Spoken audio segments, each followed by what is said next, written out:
Bienvenidos a Relatos de Medianoche. Están a punto de cruzar el umbral hacia lo desconocido, un lugar donde el terror cobra vida y puede seguirte hasta lo más profundo de tus sueños. Si este video es de tu agrado, te invito a apoyarme con un like y a suscribirte al canal. Es totalmente gratis y me ayudas a seguir mejorando para traerles más contenido escalofriante. Sin más que decir, comencemos. Me llamo Alberto, tengo 68 años y soy de San Agustín, un pueblo pequeño perdido en Michoacán, México. Lo que voy a contarles sucedió cuando yo tenía 29 años, y les juro por lo más sagrado que cada palabra es verdad. No invento nada. Esto pasó tal como lo voy a relatar. En mi pueblo siempre se habló de ella, la mujer de negro. Todos la conocíamos por los rumores, por las historias que se pasaban de boca en boca en las noches cuando nos reuníamos afuera de las casas. Decían que aparecía en el monte, caminando sola, vestida completamente de negro, con un bebé entre los brazos. Nadie sabía quién era ni de dónde venía. Lo único que sabíamos es que si un hombre andaba solo por el campo y ella se le acercaba, si lo invitaba a ver de cerca a su bebé, ese hombre perdía la razón, enloquecía. Así, de la nada, como si algo dentro de su cabeza se rompiera. Yo había escuchado esas historias toda mi vida, pero nunca conocí a nadie que le hubiera pasado. Hasta aquella noche, era cerca de las 9 de la noche. Estaba cenando con mi esposa y mis hijos en la cocina de nuestra casa. Todo estaba tranquilo. De pronto, los perros empezaron a ladrar como locos. No era un ladrido normal, era desesperado, agudo, como si algo malo estuviera cerca. Me levanté de la mesa y salí al patio a ver qué pasaba. Ahí parada en la entrada estaba Susana. Era la hermana de Ignacio, mi mejor amigo desde que éramos niños. La luz del patio apenas alcanzaba a iluminarle la cara, pero vi su expresión. Estaba muy angustiada. Tenía los ojos húmedos, como si estuviera a punto de llorar. Me acerqué rápido. «Susana, ¿qué pasa?», le pregunté. Ella tragó saliva y me miró fijamente. «Alberto, necesito que vengas conmigo a la casa. Algo muy grave le pasó a Ignacio, algo muy malo». El corazón se me aceleró. «¿Qué le pasó?», insistí. Ella negó con la cabeza. «No sé. Solo sé que está muy mal. Por favor, ven rápido». No pregunté más. Entré corriendo a avisarle a mi esposa que tenía que irme, que era una emergencia. Salí con Susana y caminamos a prisa por las calles oscuras del pueblo. No había alumbrado público en esa época. Solo la luna nos guiaba. El silencio de la noche era pesado e incómodo. Yo sentía que algo estaba mal, muy mal. Cuando llegamos a la casa de Ignacio, escuché el escándalo desde afuera. Platos que se estrellaban, golpes fuertes, gritos ahogados. Entré corriendo y lo que vi me dejó paralizado. Ignacio estaba en medio de la cocina, actuando como un animal herido. Se golpeaba las manos contra las paredes de adobe con toda su fuerza. Se estrellaba la cabeza contra la mesa de madera. La sangre le corría por la frente y las manos. Su esposa y sus hijos estaban en una esquina llorando, gritando su nombre, pero él no respondía. Era como si no los escuchara, como si no fuera él. «Alberto, ayúdanos», me suplicó su esposa. «Por favor, deténlo». Me acerqué con cuidado. «Ignacio, soy yo, Alberto». «Cálmate, hermano». Pero él me miró con unos ojos que no reconocí. Estaban vacíos, perdidos, llenos de un terror que nunca había visto en nadie. Seguía golpeándose, retorciéndose, haciendo sonidos extraños con la garganta. Tuve que lanzarme sobre él. Forcejé con todas mis fuerzas. Era mucho más fuerte de lo normal, como si algo le diera una energía sobrenatural. Finalmente, con ayuda de Susana, logré tirarlo al suelo. Le amarré los pies y las manos con unas sogas que encontré en la casa. Pero incluso amarrado, seguía retorciéndose como si algo invisible lo estuviera lastimando. Su esposa lloraba sin parar. Los niños se abrazaban en la esquina, aterrorizados. «¿Qué le pasa? ¿Por qué está así?», les pregunté entre jadeos. Ella me explicó entre sollozos. Ignacio había regresado del campo como siempre, entre las 7 y las 8 de la noche, pero cuando entró a la casa, ya venía actuando extraño. No hablaba, No respondía, y de pronto empezó a golpearse, a gritar cosas sin sentido, a destruir todo a su paso. Ella intentó detenerlo, pero fue imposible. Todos nos quedamos en silencio, viendo a Ignacio retorcerse en el suelo. Fue entonces cuando Susana dijo algo que nos heló la sangre. ¿Y si vio a la mujer de negro? ¿Y si vio a su bebé? La esposa de Ignacio se tapó la boca con las manos y rompió a llorar con más fuerza. Todos sabíamos lo que eso significaba. No había tiempo que perder. Si realmente Ignacio se había topado con esa cosa en el campo, necesitábamos ayuda. Ayuda que ninguno de nosotros podía darle. Susana fue la primera en decirlo. Tenemos que llevarlo con doña Claudia. Doña Claudia era la curandera del pueblo. Una señora mayor que vivía sola en las afueras, en una casa pequeña rodeada de hierbas y plantas medicinales. Todos en San Agustín sabíamos que ella tenía conocimientos antiguos, cosas que se pasaban de generación en generación. Habíamos oído historias de personas que habían sido ayudadas por ella, gente que había sido afectada por la mujer de negro y que doña Claudia había logrado sanar. No teníamos otra opción. Entre todos cargamos a Ignacio. Yo conseguí una carretilla vieja que estaba en el patio y lo subimos ahí. Él seguía amarrado, pero no dejaba de moverse. Gemía, gritaba cosas que no tenían sentido. Su cara estaba contorsionada en una expresión de miedo absoluto. Era como si estuviera viendo algo horrible que nosotros no podíamos ver. Empujé la carretilla por las calles oscuras del pueblo. Susana y la esposa de Ignacio caminaban a mi lado. Los niños se quedaron con una vecina.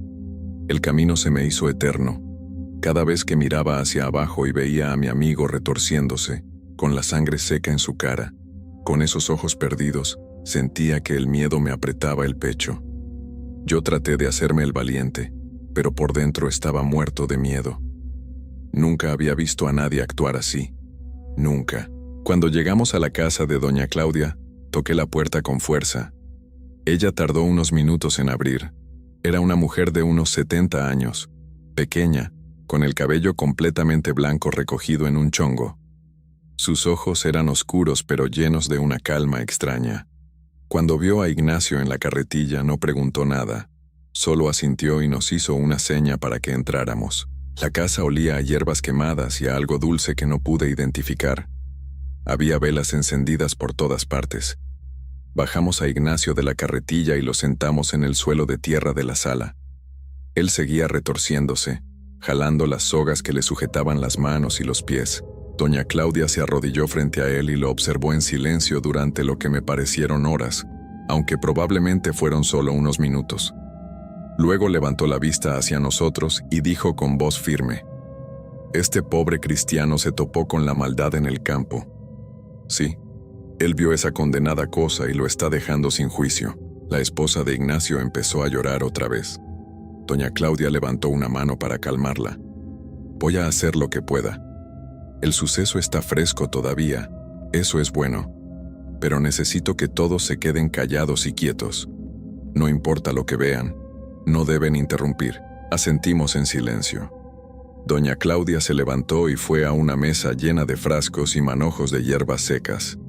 Tomó varias plantas que no reconocí y un frasco con un líquido de colores extraños, como si tuviera aceite y agua mezclados. Regresó junto a Ignacio y comenzó a rociarle el líquido, mientras murmuraba palabras que no entendí. Pasaba las hierbas alrededor de su cuerpo, haciendo movimientos lentos y precisos. Ignacio comenzó a ponerse más agresivo. Empezó a golpearse la cabeza contra el suelo de tierra. La herida de su frente se abrió de nuevo, y un chorro de sangre fresca comenzó a salir. Su esposa gritó y quiso acercarse, pero doña Claudia la detuvo con una mirada severa. «Esto que está dentro de él no quiere soltarlo», dijo la curandera sin dejar de hacer su trabajo. «Voy a sacarlo, pero va a doler», siguió con su limpia. Ignacio empezó a convulsionar. Su cuerpo se arqueaba de formas que no parecían naturales. Hacía sonidos guturales, como si algo le estuviera apretando la garganta. De repente, levantó las manos amarradas y comenzó a rascarse la cara con desesperación, como si quisiera arrancarse algo invisible que lo estaba lastimando. Doña Claudia levantó la voz. Sus palabras eran firmes, casi como una orden. Aléjense. Esto va a salir. Y entonces pasó algo que nunca voy a olvidar. De la boca de Ignacio comenzó a salir algo. Primero fue como sangre, pero más espesa. Era de un rojo oscuro y estaba tan caliente que soltaba vapor en el aire frío de la noche. El líquido caía al suelo y formaba charcos que parecían hervir. Pero eso no fue lo peor. Después de la sangre espesa empezó a salir algo negro. Era como barro, pero más denso. Como chapopote. Era oscuro, brillante, y también estaba hirviendo.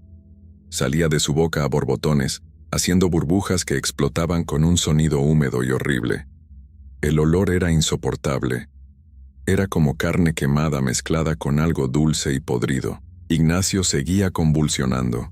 Pero poco a poco, conforme expulsaba esa cosa negra, su cuerpo comenzó a calmarse. Los movimientos violentos se fueron haciendo más lentos. Los gritos se convirtieron en gemidos.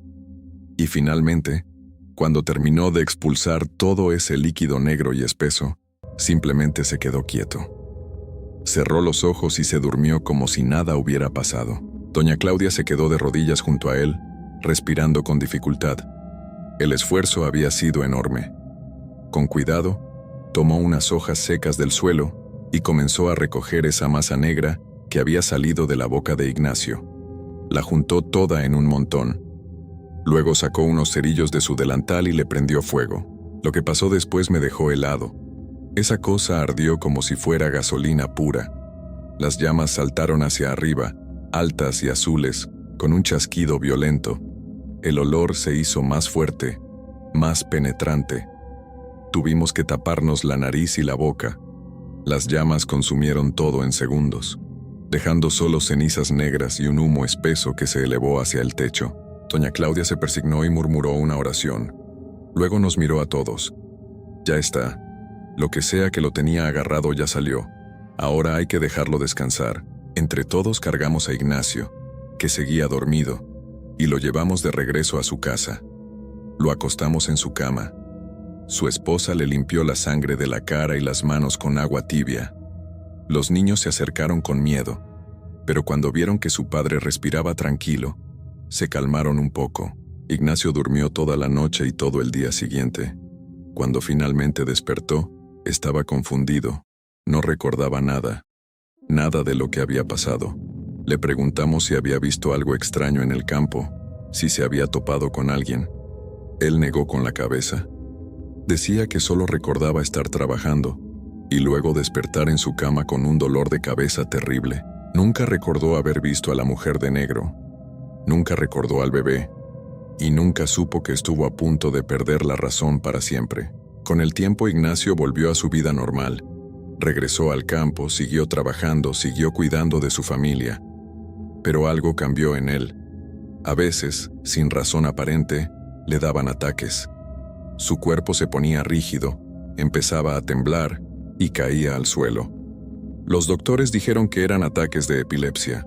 Nadie supo decir con certeza si era por lo que le pasó aquella noche, por lo que esa cosa le hizo, o si fue por todos los golpes que se dio en la cabeza. Yo creo que fue por ambas cosas. Creo que esa entidad, lo que sea que fuera, dejó una marca en él, algo que nunca se fue del todo, algo que se quedó dentro, esperando. Después de esa noche, yo nunca volví a caminar solo por el campo cuando oscurecía. Nunca volví a burlarme de las historias de la mujer de negro, porque ahora sé que son reales. Ahora sé que hay cosas en este mundo que no podemos explicar, cosas que no podemos ver hasta que es demasiado tarde. Ignacio tuvo suerte. Doña Claudia llegó a tiempo, pero no todos tienen esa suerte. En los años siguientes escuché de otros hombres del pueblo que desaparecieron en el monte, otros que enloquecieron y nunca volvieron a ser los mismos, otros que simplemente se fueron de San Agustín y nunca regresaron con el miedo marcado en sus rostros. Yo me quedé en el pueblo. Formé mi familia. Vi crecer a mis hijos y ahora a mis nietos. Pero esa noche nunca la he olvidado. A veces, cuando cae la noche y escucho a los perros ladrar de esa forma desesperada, me asomo por la ventana con el corazón acelerado. Y siempre me pregunto si alguien más en este momento se está topando con ella en el campo, con la mujer de negro y su bebé. A veces, en las noches más oscuras, cuando el viento sopla entre los árboles y hace crujir las ramas, me parece escuchar el llanto de un bebé a lo lejos. Un llanto débil, triste, que se pierde entre las sombras.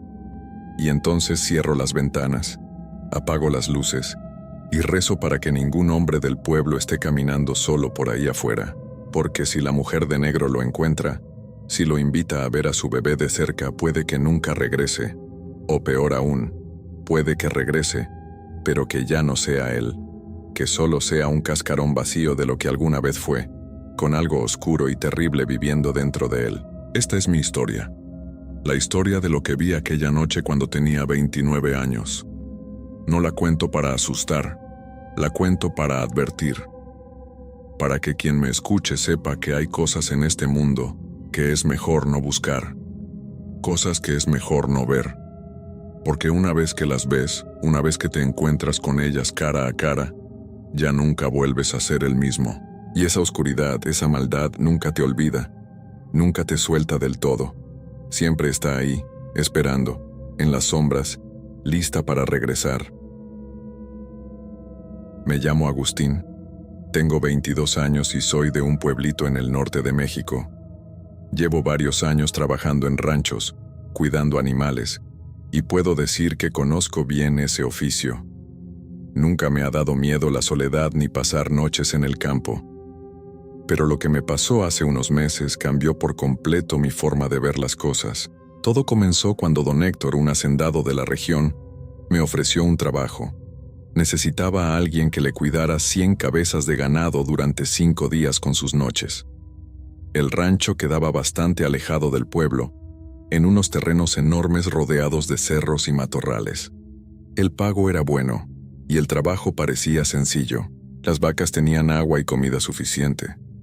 Así que yo solo debía estar ahí, vigilar que no se perdieran y asegurarme de que ningún animal salvaje se las llevara.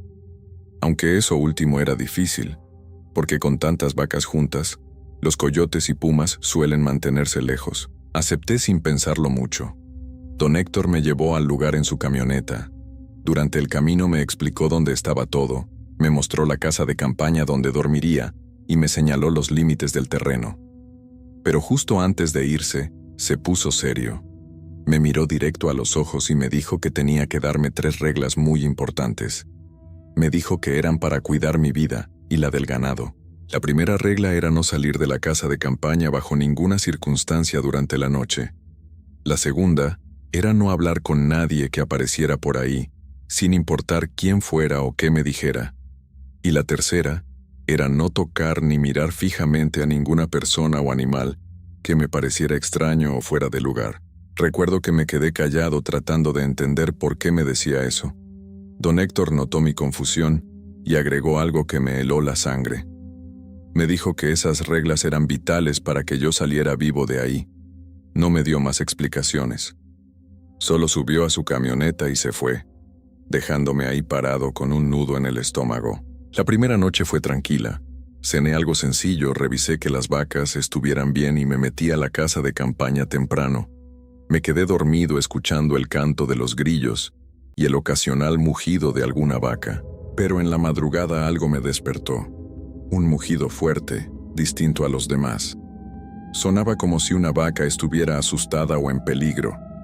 Me senté de golpe en mi sleeping bag, con el corazón latiéndome rápido. Esperé un momento, tratando de decidir qué hacer.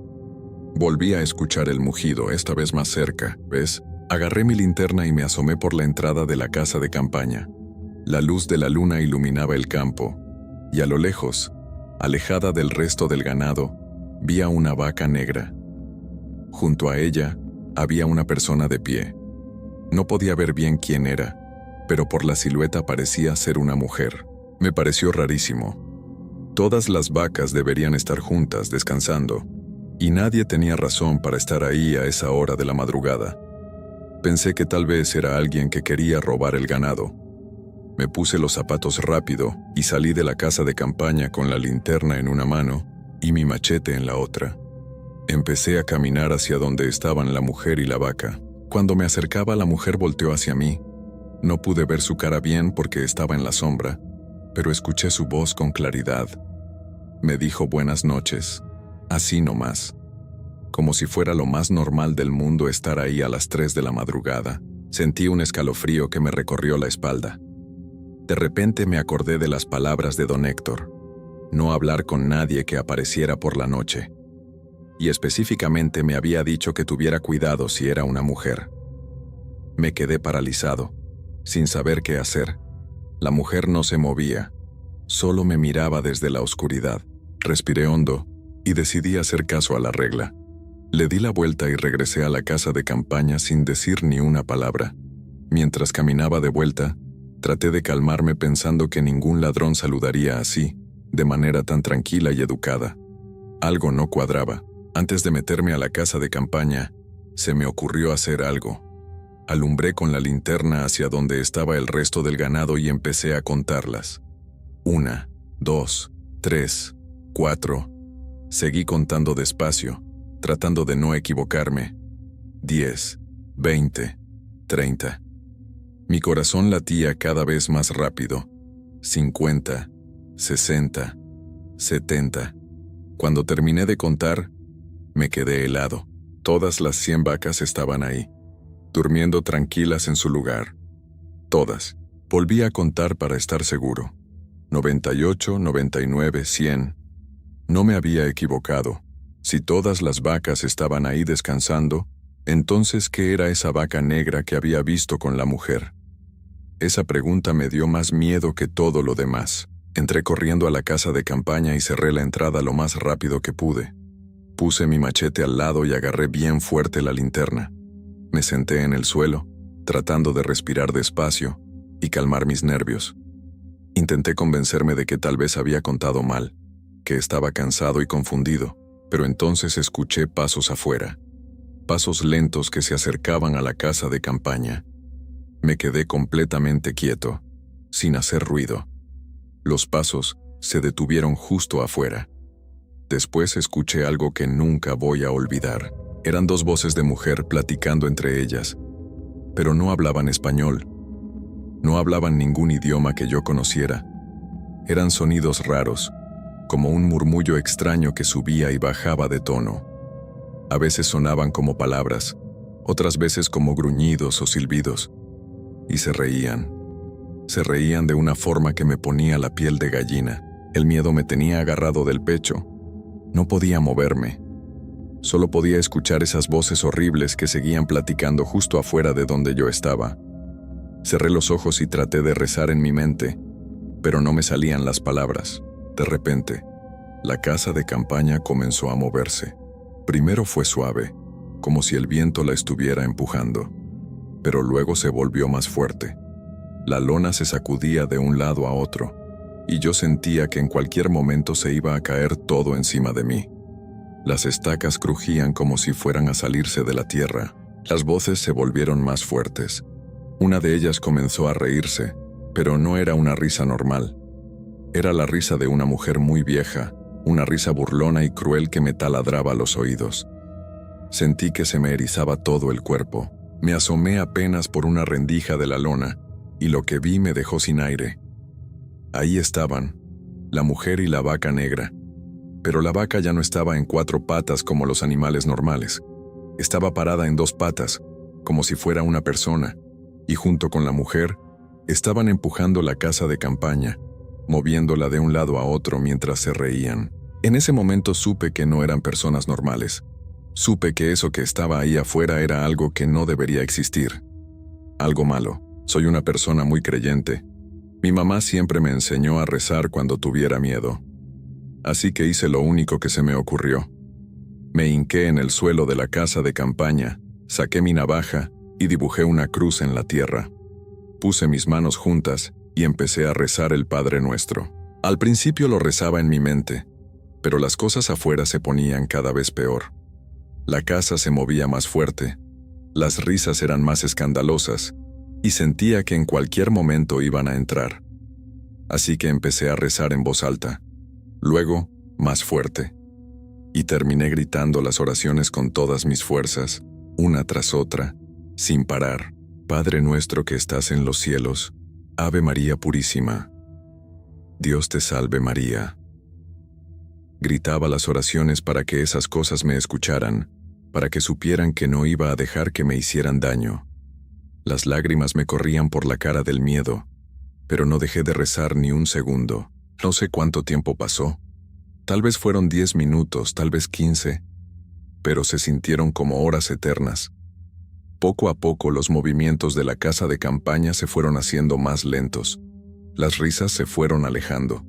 Y finalmente, todo quedó en silencio. Me quedé ahí todavía de rodillas, respirando agitado y temblando. No me atrevía a moverme. Esperé media hora más, tal vez un poco más, antes de tener el valor de asomarme afuera. Cuando finalmente me atreví a salir, miré mi reloj. Eran cerca de las 3 o 4 de la madrugada.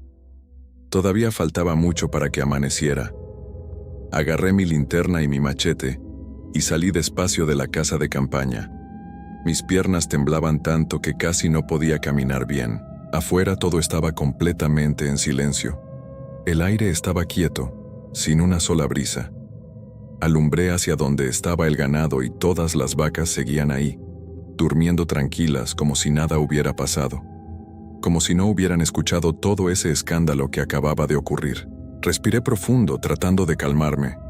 Pensé que tal vez ya se habían ido, que por fin me iban a dejar en paz el resto de la noche. Pero entonces, sin querer, levanté la mirada hacia el cielo. Lo que vi me heló hasta los huesos. En el cielo oscuro había 2 bolas de fuego. Flotaban en el aire moviéndose de una forma que no era natural. No eran aviones, ni estrellas, ni nada que yo conociera. Se movían en círculos, subían y bajaban, se acercaban y se alejaban una de la otra. Era como si estuvieran jugando o bailando en el aire. Me quedé parado ahí, con la boca abierta, sin poder creer lo que estaba viendo. De repente entendí todo. Esas eran ellas, las brujas que me habían estado molestando toda la noche. Ahora estaban ahí arriba, en su forma verdadera, observándome. Hice la señal de la cruz lo más rápido que pude y me metí corriendo de regreso a la casa de campaña. Me encerré y me acosté en mi sleeping bag, tapándome hasta la cabeza. No volví a salir en toda la noche. Me quedé despierto hasta que empezó a amanecer, rezando bajito y esperando que la luz del sol llegara pronto. Cuando salió el sol, todo volvió a ser normal. Las vacas empezaron a moverse y a comer pasto como cualquier otro día. El campo se veía tranquilo y hasta bonito con la luz de la mañana. Pero yo sabía lo que había pasado durante la noche. Sabía que algo muy malo vivía en ese lugar. Los siguientes 4 días fueron horribles. Cada noche esperaba que volvieran a aparecer. Me la pasaba dentro de la casa de campaña sin dormir bien, rezando y esperando escuchar esas voces terribles otra vez.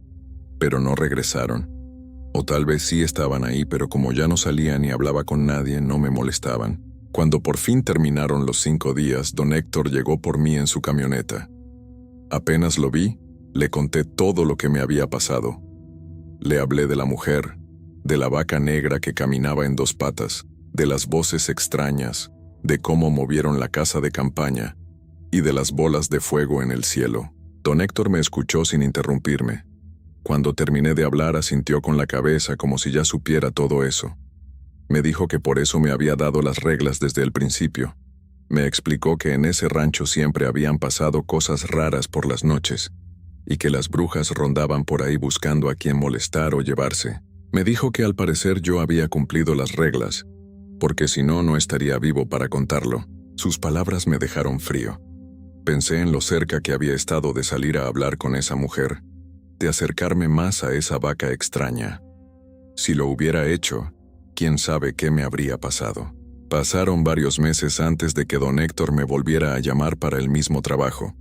Al principio le dije que no, que ni loco volvía a ese lugar, pero el pago era muy bueno y yo necesitaba el dinero. Al final acepté, pero con una condición. Le pedí que me dejara llevar a 2 perros que tenía mi tío, unos animales grandes y valientes que ladraban a cualquier cosa extraña. Y también llevé mi rosario colgado en el cuello durante todo el tiempo. Esta segunda vez fue completamente distinta. Los perros se quedaban afuera de la casa de campaña durante la noche, vigilando, y nunca ladraron, nunca se pusieron nerviosos. Las brujas no se aparecieron ni una sola vez. Todo estuvo tranquilo los 5 días completos. Creo que ellas sintieron la protección que llevaba conmigo. O tal vez simplemente decidieron buscar a alguien más a quien molestar. No lo sé. Lo único que sé es que esa primera noche en el rancho fue la experiencia más aterradora de toda mi vida. Ahora, cada vez que alguien me ofrece trabajo en ranchos alejados, siempre pregunto si han pasado cosas raras ahí. Y siempre llevo mi rosario conmigo, porque después de lo que viví, sé que hay cosas en este mundo que no podemos explicar, cosas que es mejor evitar y respetar. Y sobre todo, sé que cuando alguien te da reglas en lugares así, es mejor hacerles caso, porque esas reglas pueden ser lo único que te mantenga con vida.